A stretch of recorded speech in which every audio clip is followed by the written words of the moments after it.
Well, we'll start at the top with quarterbacks, and I don't think there's anything more important or that could cause more seismic shifts than the Deshaun Watson say over there in Houston. The latest is he's been there. He's practiced as like a fourth stringer and a safety. Then he stopped practicing for a bit. Some people say there's hope in the organization he'll play. More connected beat writers like John McClain say he's played his last snap for sure. Eagles writers saying there's a 90% chance he's going there. It's all over the place.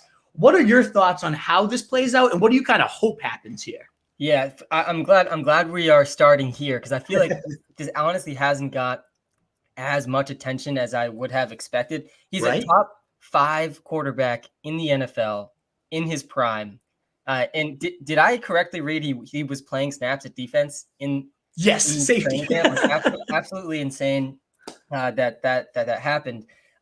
Throughout this whole offseason, I've held the belief that he wouldn't play this season.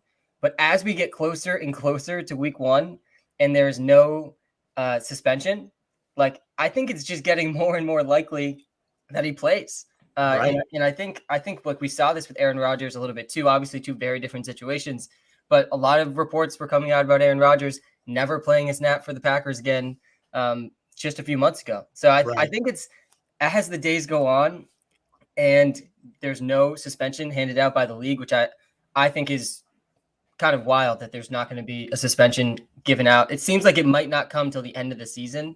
I think he has a very real chance to play for the Texans this season just because he's so good. It feels like he's just getting this special treatment from the league, and it wouldn't be shocking to me at all if we see him play some snaps for the Texans this season. Yeah, I'm in full agreement there as well. I still can't believe we haven't heard anything like you said. And obviously, wherever he goes is going to be a monster impact, a seismic shift to the rankings. This guy led the NFL in passing last year.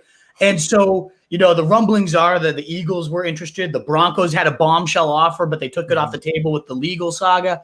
And then they're saying the Panthers are quietly monitoring it. So it's kind of all over the place.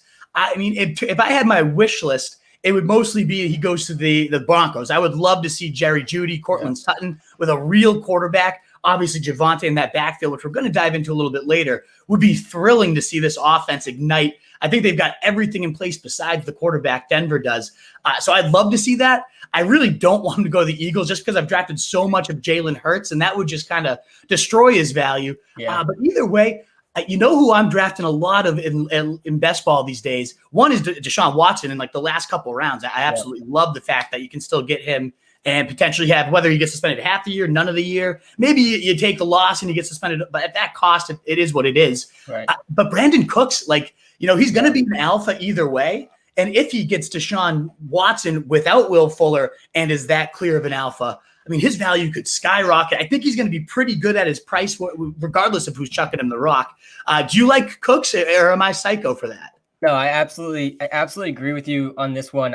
He's actually one of my most drafted. I've done about 200 best ball drafts on Underdog so far. It's getting out of hand, honestly.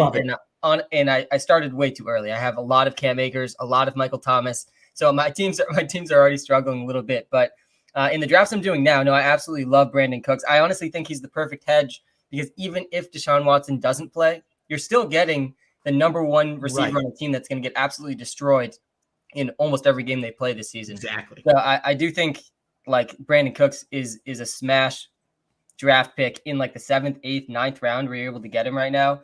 And the Texans receivers, like after Brandon Cooks, there really isn't anything super exciting. Nico Collins, Anthony Miller is kind of who I expect QT. I think those 3 guys are probably going to rotate behind Brandon Cooks, who's going to have to play every single snap. So I do like Brandon Cooks a ton. I haven't been drafting Deshaun Watson really at all because I do think there's still a good chance that he doesn't play for at least half the season, which I just don't want on my best ball teams, even at that late of a pick. But I definitely think he's one of those guys that could just completely smash for anyone that got him super late if he ends up playing enough. Exactly. At that stage, I don't see much upside. And I do such late QB builds too. Usually one of the rookies that we're about to discuss right now, and Ryan Fitzpatrick, pair him with Deshaun Watson and see what happens is kind of my approach so far. What is up, you fantasy wolf? Thanks so much for tuning in. If you haven't already, share your thoughts in the comments, check out some more videos, and join the newest Wolfpack by subscribing below.